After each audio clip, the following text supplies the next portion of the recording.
Have you ever thought about partnering with sponsors as a way to monetize your podcast? For some of you, you might feel like this is out of reach because you don't have a big enough listenership, while others of you may just have no idea where to start when it comes to sponsorships. After today's episode, I think you'll find that podcast sponsorships are an incredible way for any podcaster to monetize their show.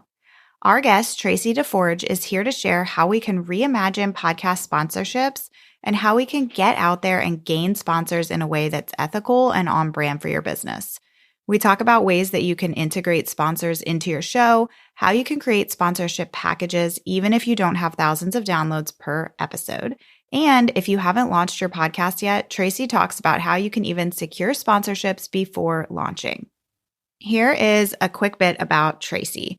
With over 3 decades of expertise in broadcast media, executive management, and Fortune 500 business consulting, Traci is the founder of Produce Your Podcast, a premier podcast consulting and production agency that incorporates podcasting into the digital marketing strategy of B2B and B2C companies. Let's get started. Your podcast is a powerful tool that serves your audience and your business. But how do you manage it all, bring in new listeners, and convert those listeners into customers? That's what this show is all about. Welcome to Podcasting for Educators. I'm Sarah Whitaker, classroom teacher turned podcast manager, and I'm here to help you get the most out of your show, all while making an impact on other educators. Well, hey there, Traci. Welcome to the show. Thanks so much for being here today.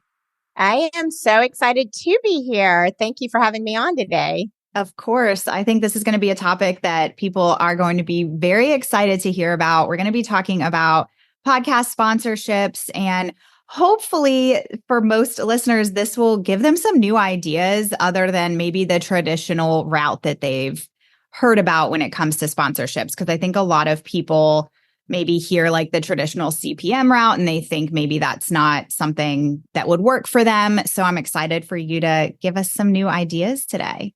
Yes, it's one of my most favorite things to talk about to podcasters, for podcasters, to really encourage them to have the optimism that monetizing your podcast really at any phase is possible. You just have to, like anything else, it's not a big secret. It's just that if you don't know, you don't know. So I'm on a literal mission to get this information out there to podcasters so that they can start really growing their show and formulating it in a way that they can monetize and then really feed back the whole ecosystem of podcasting for creators, for businesses, for anyone who's really trying to drive revenue from their podcast is a perfect candidate to try to leverage their podcast for monetization, either through their own products and services or by getting sponsors in a way that goes beyond just the cost per thousand. Absolutely. Perfect. And yes, I think, monetizing your podcast and having something that you can directly track versus maybe some people are buying the things that I'm talking about. Maybe they're not, but being able to have that, direct route back to revenue is always a goal for probably all of the podcasters in this audience. So tell us a little bit about how you can go about reimagining sponsorships. So where you really want to start is examining first and foremost the format of your show. Okay, so one of the things that is incredibly important is that you want to maintain the integrity of your content within your episode, because if you are continuing to put out really great content, your audience is going to not only stay with you, but they're going to share your show and it's going to grow your show. So what we're going to talk about today is really focused on balancing the content integrity of your show with the integration of bringing in possible sponsorships. One of the things that we like to recommend when we're doing our sponsorship coaching is, okay, let's take a look at the format of your show and where can we integrate those sponsors in a way that, again, doesn't disrupt the integrity of the content. And the best way to do that starting out is to add in a special segment or a special content focused segment inside your show if you don't already have one. So one of the examples that I give a lot is we work with a show called Salad with a Side of Fries. And their tagline, in fact, is wellness without the weirdness. And it's the general content of that show is all about health and wellness. When we were starting to build out that show for monetization, one of the things that was added was what's called a nutrition nugget. So it is a small piece of independent content that can stand alone on its own if you wanted to extract it and repurpose it, or if you wanted to integrate it into the show itself. Another example is a show that we work with, the NHL Wraparound. And inside of their show, they have the human side of the story. And again, it's a piece of content that's really engaging. It's entertaining. You can extract it out, repurpose it as a video or an audio clip. And that way, a sponsor has an opportunity to be inside the action of your show without you having to necessarily stop down and break up your format or break up your content. It also allows you to add that sponsorship mention. So you can say, for example, the human side of the story is brought to you by DraftKings. And then in addition to that, they can have a live read and they'll be really involved in all the other promotional aspects of the show.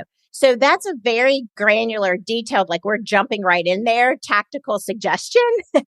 But it's a great place to start first, because if you're not used to building an audience for sponsorship and talking with brands and things like that, attaching them to a special segment inside your show is an easy conversational point for you to have with a brand, because it's likely a piece of content that you're really passionate about, along with it adds value to the brand itself. I love this idea. I don't think I've ever really thought about this before. And as you were talking about like being able to do this while maintaining the integrity of your podcast, I think about like, I like to listen when I'm on a road trip, like to true crime podcasts, and it'll be like really serious, sad subject matter. And then all of a sudden there'll be this random ad for something completely unrelated to their content that just HelloFresh. Yeah. I'm like, what? While we're telling you this story about how a family was brutally murdered, would you like to make dinner? Like, exactly. No. Exactly. Like, what? Who thought that this is a good idea? And it just makes you like step back and think about what you're listening to. I'm like, this does not fit. So I love that you've kind of come up with some solutions for this. And I love the idea of having these segments. It seems so natural to be able to have sponsors fit into these segments. Do you, as far as like placements for these segments within episodes, does it kind of just depend on the content in terms of like where you might put this, like beginning, middle, end of episodes? Or is that kind of a case by case basis? Well, it can be, but there are definitely some recommendations. So one of the beautiful things about podcasting is that you get to create your own show. You don't have to follow a strict format clock like they do in broadcast radio formats, but there are some guidelines that you want to follow. And if you are a interview focused show, so if the majority of your show is a Q&A, like what we're doing right now, your audience is showing up for that specific conversation, probably based on what the show is titled and what the episode title description and all of those things. So you don't want to disappoint, right? So you want to deliver what it is that you are bringing to your audience in a way that and meet their expectations. By adding in this special segment of content, you are still able to do that because it's in alignment with your show, with your guest, ideally topic and information, as well as your overall show content. So that's not necessarily a disruptor, but I would recommend, if you're just starting out doing this, to isolate a time towards the end of the show, like you're going to be wrapping up, and that is this special segment piece of content, and then you close.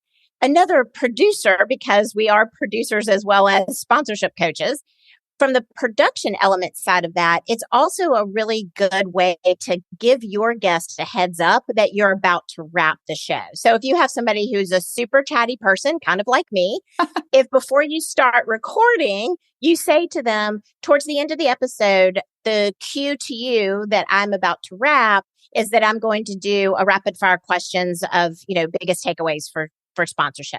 So then I know as a guest, when you transition to that as a host, I know, oh, okay, we're about to wrap up. So it's a nice production element as well. But in terms of placement for brands, they want to be associated with the show and involved in the content and the action that's going on in the show.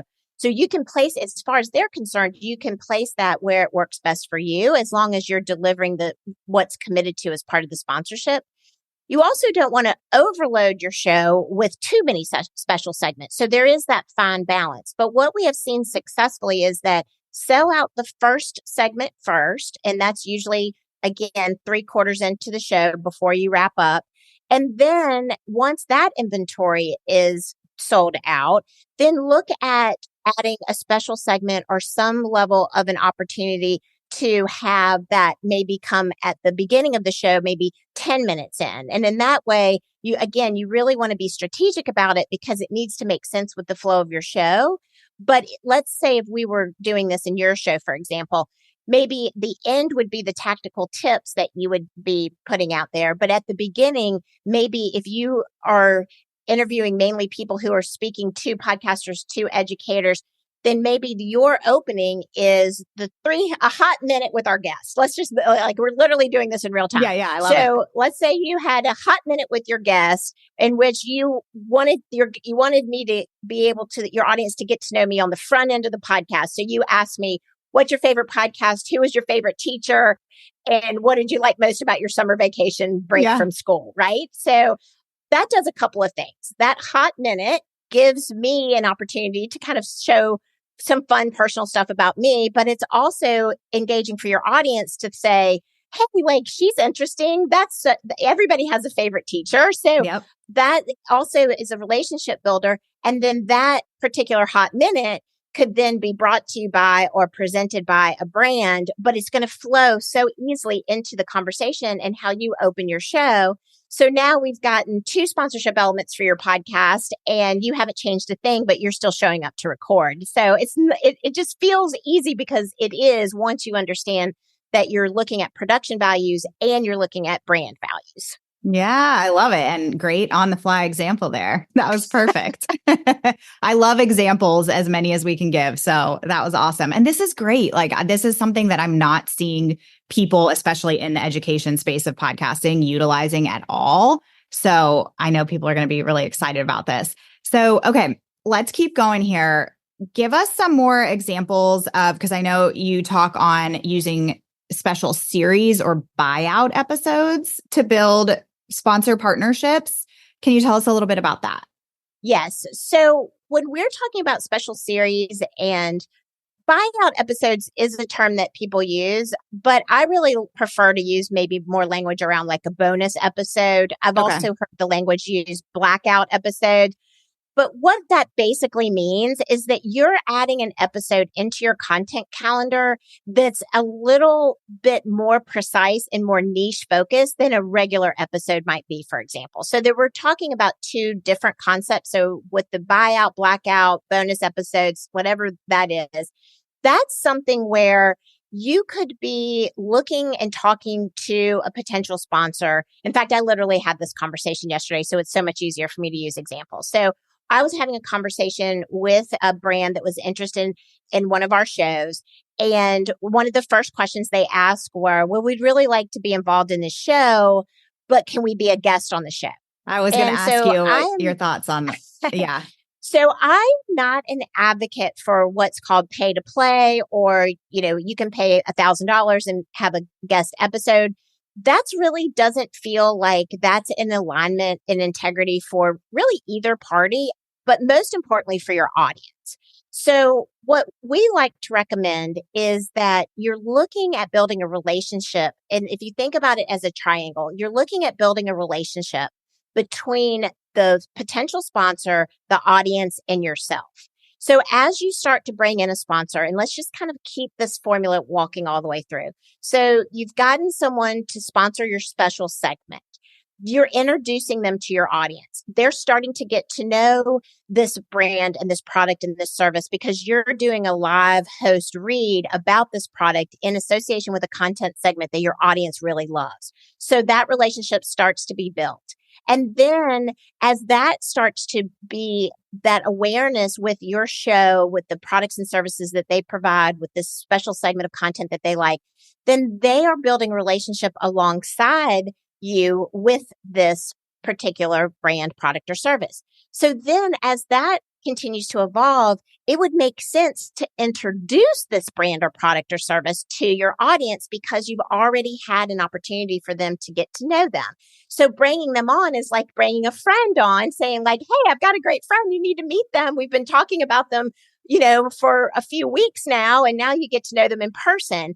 And it all of a sudden it goes from just a infomercial guest showing up on your show out of the blue and being kind of random to, oh, I feel like I kind of know about them. And now I really want to see the face behind the brand. And so having a guest appearance integrated into your sponsor package is the way that I like to coach people through sponsorships, because I think at that point, you're doing a service for both the person who represents the sponsorship and your audience, because you're connecting them. And that's really, really the key, is being able to connect the audience with the brand, with you as the conduit, because 73% of people who listen or watch your show are likely to take action on a product or service that's recommended by you inside your show.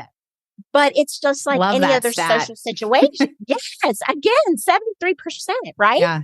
But think about just natural human interaction. If you were bringing a friend to a cocktail party or business networking event, even more specifically, if you were bringing me, for example, to a networking event or a live event with your audience, you would not take me and physically shove me in front of a person and go, she knows a lot about sponsorships, you should hire her. Like, it would be so bizarre and weird and uncomfortable and awkward for everybody. Yes. Yes. But if you walk through the flow that I just laid out, it feels natural. It feels human. It feels connecting. It feels interesting. Mm-hmm.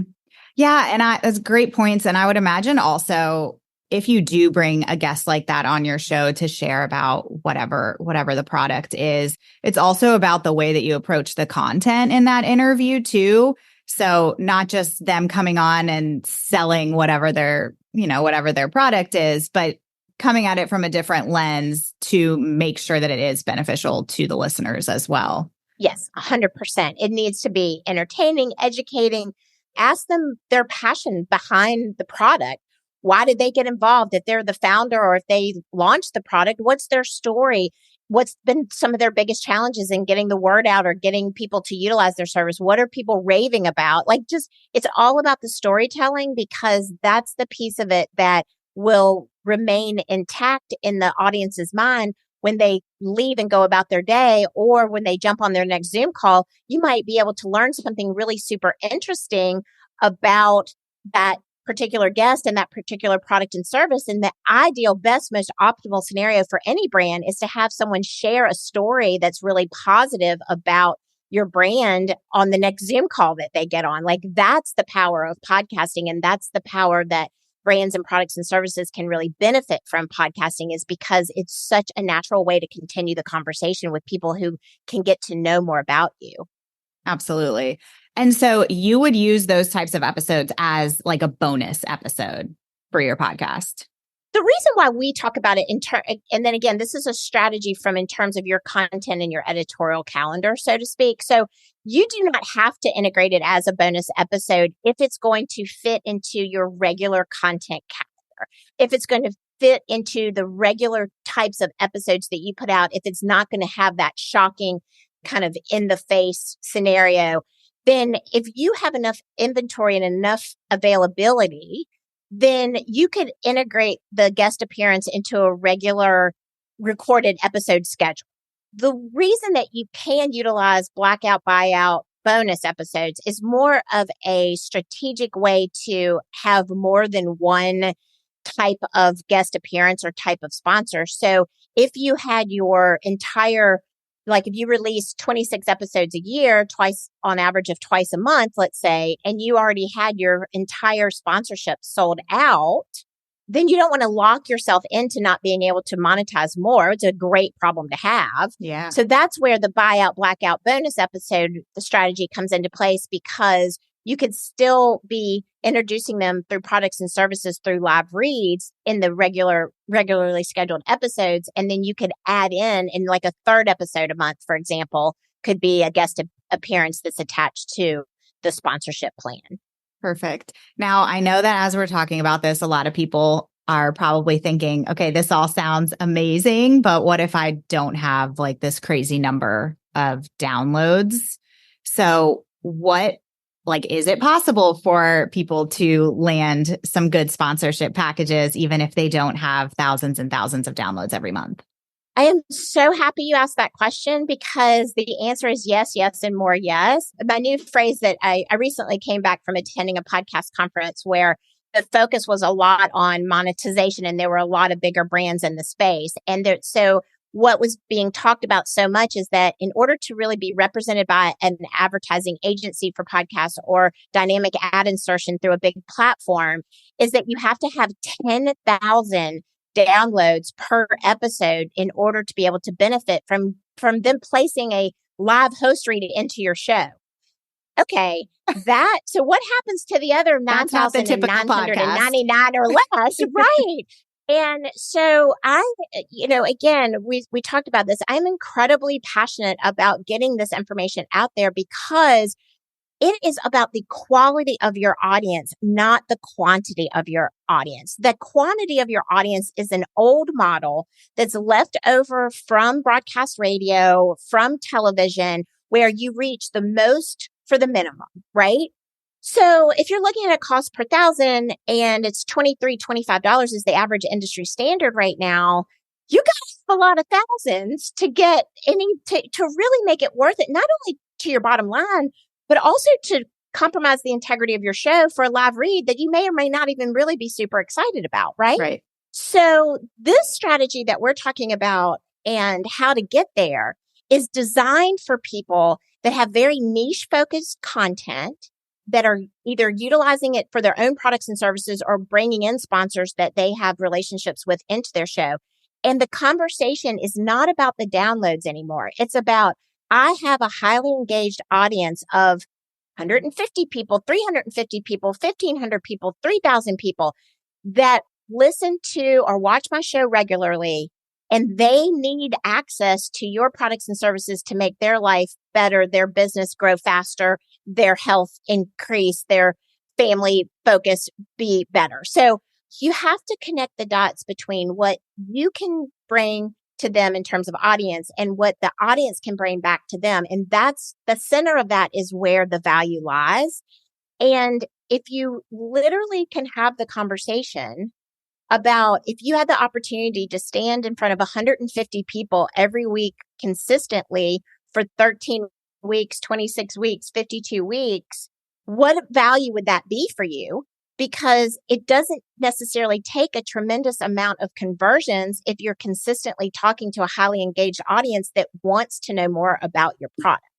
So I think this whole Mythbuster mission that I'm on is that it's not about the conversation about the downloads is important, but it's how you talk to people about your audience that's more important, because that's what podcasting does. It's outside of radio. It's the only medium where you're inviting a stranger into your kitchen, into your laundry room, into your car, people are building relationships with the hosts of these shows that feel very personal to them. And so they want to support these businesses that are supporting their hosts. Yes. Yeah. And these companies will pay to get their content in front of the right people that, like you mentioned, having a niche show is great because you know that the right people are listening and you know who's listening. So I would imagine that you all look at, like when you're doing your sponsorship coaching, look at stats and maybe listener surveys and things like that to really gather the right data that you can share with sponsors. We do. And we also look at the show holistically of how it fits into your overall marketing strategy. That's one of the things that, which I love, we got really into some of the pragmatic details of it. But if you kind of back up, and go up about 5,000 feet, you really want to look at not only, again, the format of the show and how you can integrate the sponsorships, but then you want to look at your overall marketing strategy. Where else can you provide value for this potential sponsor? Can you include them in reels and shorts? Can you include them in your audiograms? Can their logo be included in your show notes, hyperlink?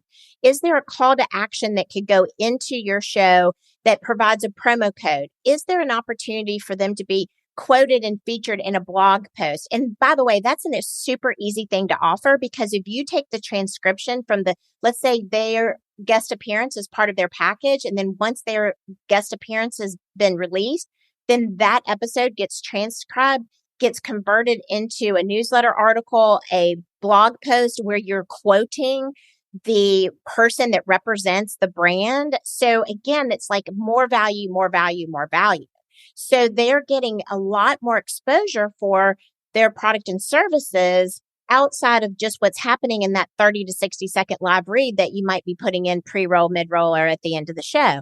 So it's how you have these conversations. And I think that that's why I appreciate being able to have these types of conversations to really help people break it down to say, okay, I could feel comfortable doing that. Like I could feel comfortable saying, yeah, I'll include you in my social media. We have X amount of followers. I'll include you in our newsletter. I'll include you in our show notes on our website.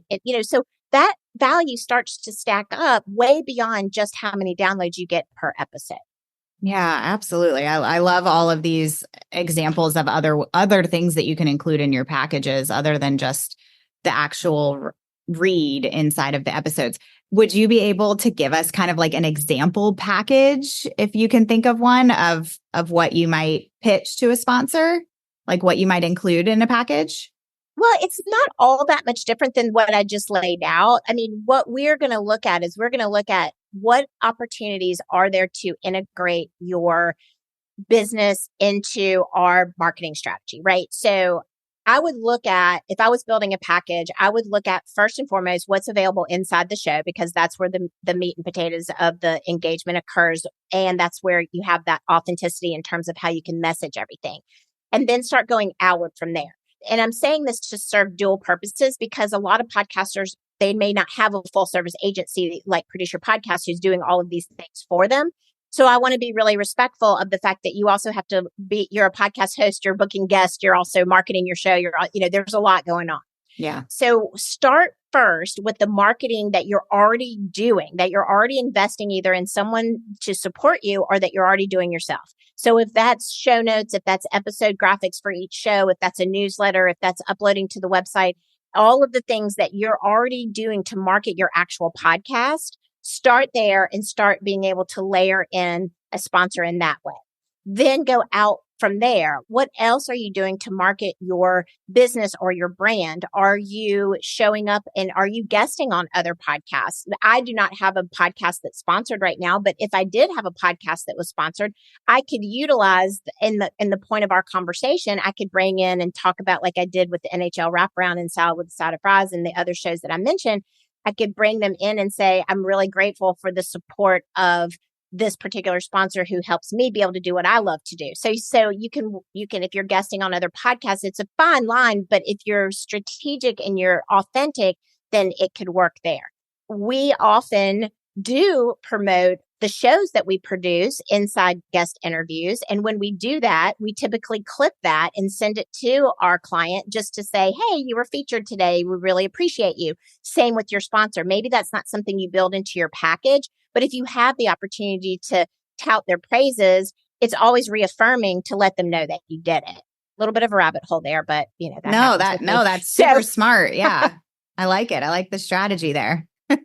And then you're looking at what other opportunities are there for you to extend your audience and continue the conversation with your audience. Are you hosting webinars? Are you doing live events? If you're a locally focused podcast, is there a possibility that you could host a live event in your town? Can you bring sponsorships with you into live events that go beyond your actual show itself? One of the conversations I was having with someone in our sponsorship circle last week, as a matter of fact, is they're very locally based shows. So they're talking to healthcare providers, real estate agents. They're talking to car dealerships that really just want to build business from their own backyard. And in doing so, they can actually bring them into being the spokesperson at the car dealership or doing a special health and wellness segment that ties back into a healthcare clinic. So it's just all about visibility. And you just want to think creatively about how you're going to produce and run your show anyway, and then layer those brands and products and services on top of that. So you're not going to a lot of extra work for yourself. Yeah, that's such great advice to kind of start where you are and think about what you're already doing. I think a lot of you who are listening, I know a lot of you are Instagram is like your main platform, and a lot of you have Facebook groups as well. So those would be kind of two places that you might be able to build into sponsorship packages. Now, what about if somebody's listening who maybe hasn't launched their show yet, are these packages and sponsor partnerships, is this something that they can build before they even launch their show? Or do you recommend having a podcast for a certain amount of time before going for this? Yes, absolutely. Well, the answer to that question is 100% contingent on the network that you already have. So, for example, we've worked with actually a handful of shows in pre-launch that, because what they brought to their audience was an already existing pretty strong network, either through other social media outlets that they built. So maybe they already have a really large Facebook group following. Maybe they already have a lot of Instagram followers. And so the podcast is going to be supplemented and added on top of an already existing audience that they've curated and built. Maybe they've been blogging for years and their blog is very popular in the industry space. So getting sponsorship dollars pre-launch is easier for them because there's an already existing track record of an audience building that the audience is already supporting, liking, engaging, consuming their content in other areas. So that's where you would really begin having the conversations with, I'm adding a podcast to my marketing strategy. That's how you would start that conversation. I'm starting a podcast. I'm adding it to my existing marketing strategy. You already, again, it's this whole idea of the phrase that we use is the implied affiliation. So they already know the quality of your work. They know your stature in the industry, or they know you as a brand or an individual that's had track record of quality success and quality work in your space. So you're able to say to them, essentially, my podcast is going to be an extension of everything else that I've done. Would you like to basically grow along with me and have this first opportunity to really be aligned with me in my podcast strategy? So that's one area that you can start these conversations right away. And you can say, of course, because you're going to leverage that other audience to market your podcast, they would be included in all those other areas. The second way to do that, if you're literally just starting out and maybe you've worked for another company for a lot of years, and so building your own audience maybe wasn't necessarily a priority for you because you were raising kids and going to work and working for that company. And now let's say you've started your own business and you're doing fine, but you don't have this audience that you've already amassed. In that case, you want to look at your personal network, and your personal network can be defined by people that you're vendors that you've done business with, that again, they know you, but they know the audience is also going to want to get involved in the products that you sell. So talking to vendors that you already do business with, talking to people that, like your CPA, your accountant, like people that know other people, you can ask them, I'm starting a podcast about this very specific niche topic. Do you know a business that might be interested in being marketed in this podcast? And so you want to have the conversations with people in your inner circle first, if you're just launching or if you have the smaller audience numbers, especially because they understand that they're taking a chance, yes, but it's a very low risk because of everything else that you bring to the table. They're willing to take that chance on you. And maybe it's something that you price lower for the first 3 to 6 months as your audience grows. And then they have the right to renew it, but at a higher rate that makes more sense as your audience has developed. Yeah, great ideas. And how cool would it be to start a podcast and already have a sponsor? That would be amazing. Yeah, well, we have actually launched a podcast with over $28,000 in sponsorship monies, and they had zero social media following except for an X account, but they had very strong support of brands that they had built relationships with over the years. And those brands knew that they wanted to be aligned with these hosts because these hosts were going to really represent their brand well. And 3 months into the sponsorship, one of the premium sponsorships had already generated $17,000 in revenue from a promo code that was delivered only on the podcast. Wow. So those are the kind of stories that you love to hear. Now, yeah. I also kind of feel like it's like a weight loss commercial. These results are not typical, text tag and title, but they may not be typical, but they're factual. And that's why I like to share them, because that's what is possible. Yeah. And it has literally happened. And we talked about that win-win-win for the win for the brand, win for the host, win for the audience. everybody won in that. The brand took the chance. The hosts were able to monetize out of the gate. The audience was able to get that promo code that was not disclosed anywhere else. And the brand then the cycle came full circle and they were able to make money on what they invested. So that is to me like the ideal scenario.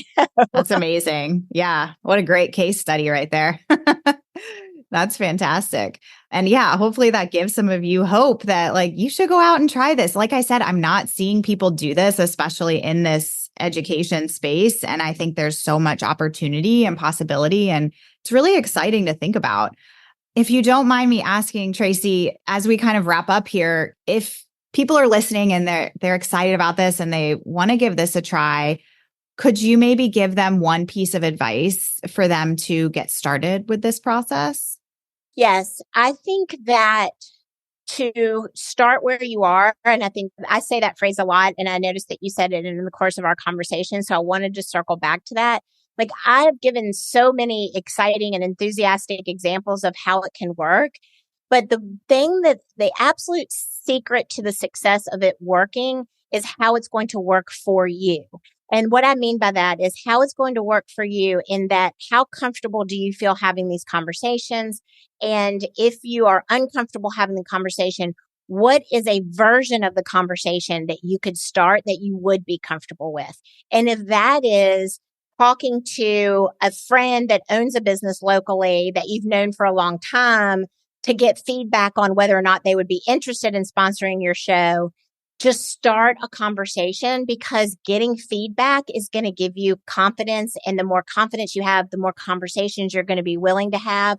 And so I think like just if you can lower the barrier and the concern around downloads and look at very diagnostically, look at your own show and what you bring to the table and what you can offer a brand, and then get super excited about having that conversation and figuring out a person to start having it with that you feel comfortable having it with, and then grow from there. Because I just think that the majority of the things that are keeping people from doing this are time and bandwidth.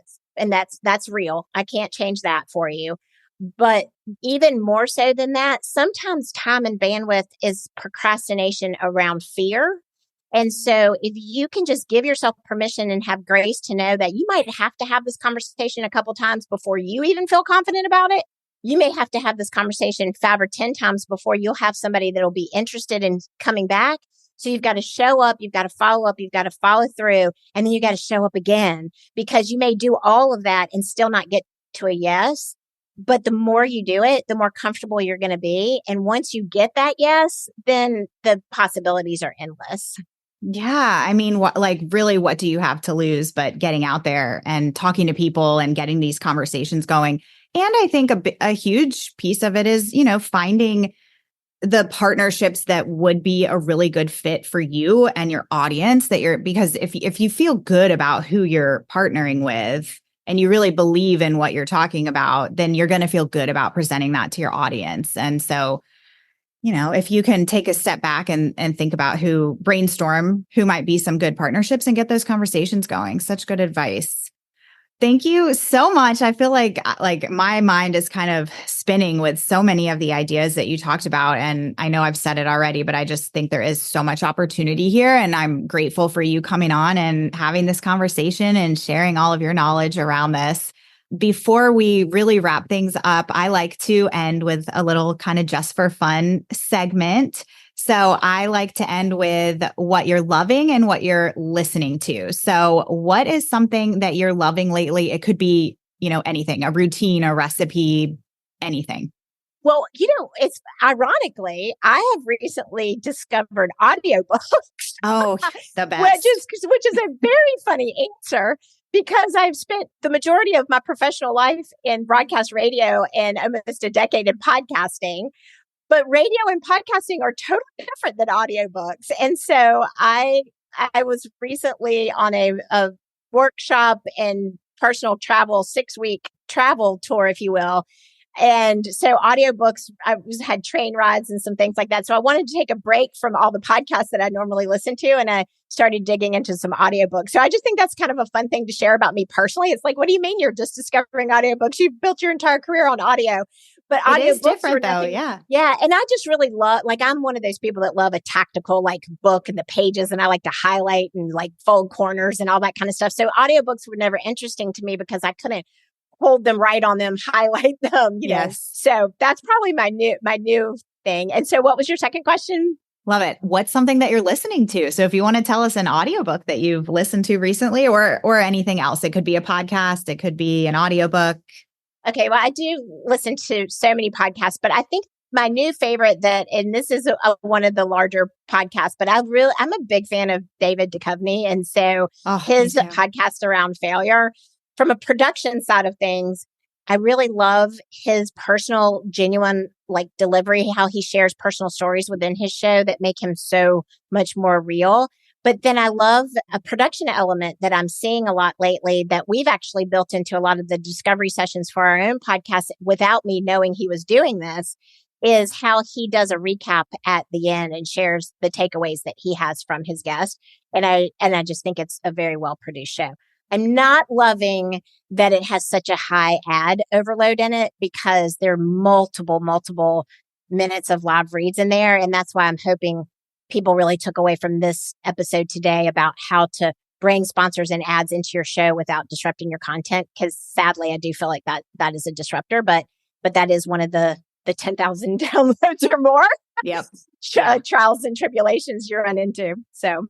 Yeah, I haven't listened to his podcast. I'll have to check that out. But I agree. I mean, so many of especially the bigger shows now, the ad overload is insane. And it really does. So, like, there's definitely been shows that I've stopped listening to because it just feels like it's every few minutes there's an ad. So one of the reasons people left radio to go to podcasting was because of that. And now that's happening, which I guess if your third question was, what's your biggest soapbox right now? That was probably my biggest soapbox right now. Yeah, but you know what? Remember why it broke the first time. Yeah, I've also seen, though, a lot of backlash from listeners. Like, I've noticed a more ramp up on, like, reviews on Apple Podcasts, a lot more people saying that in their reviews for these shows that are really overloaded. Like, it's definitely bothering people. So, you know, hopefully it'll swing back in the other direction and people will take some of the advice that you've given us today. I hope so. It's been my pleasure. Awesome. Well, before we go, Traci, can you just tell everybody where they can find you online, where they can learn more about you, all of that good stuff? Yes. Well, the best way to connect with me is at produceyourpodcast.com. And there's actually, in our navigation tab, there's a tab that's growth. So if you click on the growth tab, you're going to be able to see lots more information, you know, around the sponsorship circle, our sponsorship coaching program. You can absolutely connect for a call to learn more, to ask any questions. And just, there's so many resources on that website, from everything that we talked about today, from production values to brands and sponsorships and monetization. And it's really a robust website. So I encourage you to visit produceyourpodcast.com. And if you want to connect for a call, you can book it right there on the site. So we'd love to hear from you. We'd love to have you continue this conversation with us.